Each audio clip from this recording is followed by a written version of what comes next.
A Little History of the World by E.H. Gombrich. Chapter 1. Once Upon a Time. All stories begin with once upon a time, and that's just what this story is all about. What happened once upon a time. Once you were so small that even standing on tiptoes you could barely reach your mother's hand. Do you remember? Your own history might begin like this. Once upon a time there was a small boy, or a small girl, and that small boy was me. But before that you were a baby in a cradle. You won't remember. You won't remember that, but you know it's true. Your father and mother were also small once, and so was your grandfather, and your grandmother, a much longer time ago. But you know that too. After all, we say, they are old, but they too had grandfathers and grandmothers, and they too could say, once upon a time, and so it goes on, further and further back. Behind every once upon a time there is always another. Have you ever tried standing between two mirrors? You should. You will see a great long line of shiny mirrors, each one smaller than the one before, stretching away into the distance, getting fainter and fainter, so that you never see the last. But even when you can't see them anymore, the mirrors still go on. They are there, and you know it. And that's how it is with Once Upon a Time. We can't see where it ends. Grandfather's grandfather's grandfather's grandfather. It makes your head spin. But say it again slowly, and in the end you'll be able to imagine it. Then add one more. That gets us quickly back into the past, and from there into the distant past. But you will never reach the beginning, because behind every beginning there's always another once upon a time. It's like a bottomless well. Does all this looking down make you dizzy? It does me. So let's light a scrap of paper and drop it down into that well. It will fall slowly, deeper and deeper, and as it burns it will light up the sides of the well. Can you see it?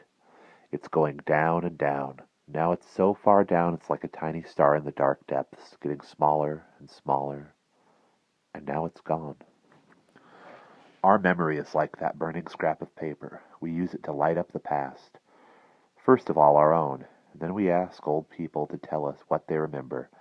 After that we look for letters written by people who are already dead. And in this way we light our way back. There are buildings that are just for storing old scraps of paper that people once wrote on. They are called archives. In them you can find letters written hundreds of years ago. In an archive I once found a letter which just said, "Dear Mummy, yesterday we ate some lovely truffles. Love from William." William was a little Italian prince who lived 400 years ago. Truffles are a special sort of mushrooms. But we only catch glimpses because our light is now falling faster and faster. 1,000 years, 5,000 years, 10,000 years. Even in those days there were children who liked good things to eat, but they couldn't yet write letters. 20,000, 50,000. Even then people said as we do, once upon a time. Now our memory light is getting very small, and now it's gone. And yet we know that it goes on much further, to a time long, long ago, before there were any people, and when our mountains didn't look like they do today.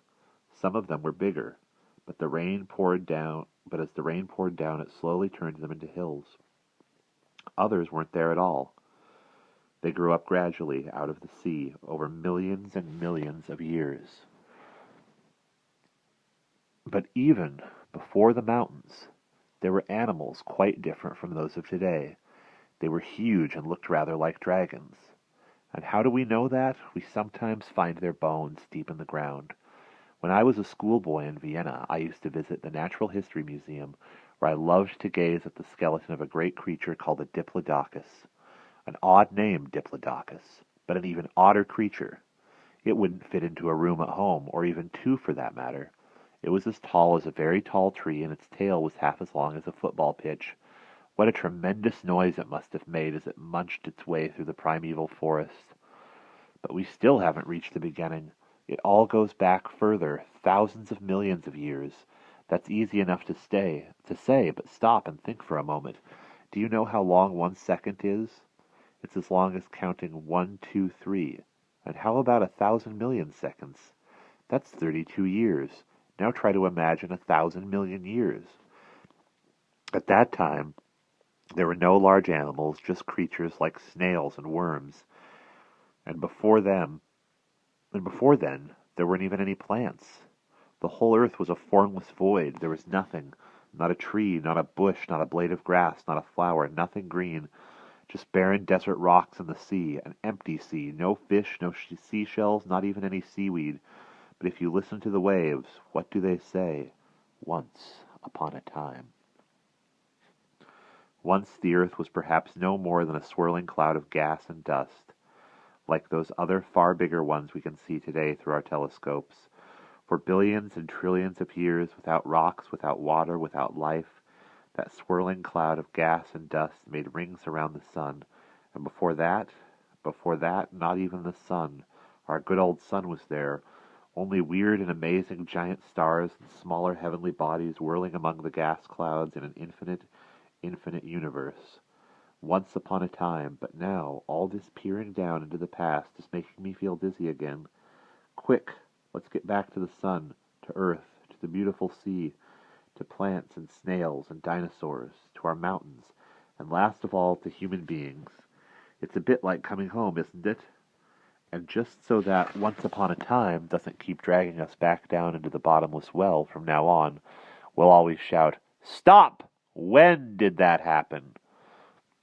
And if we also ask, "And how exactly did that happen?" we will be asking about history. Not just a story, but our story, the story that we call the history of the world. Shall we begin? And that's the end of the first chapter.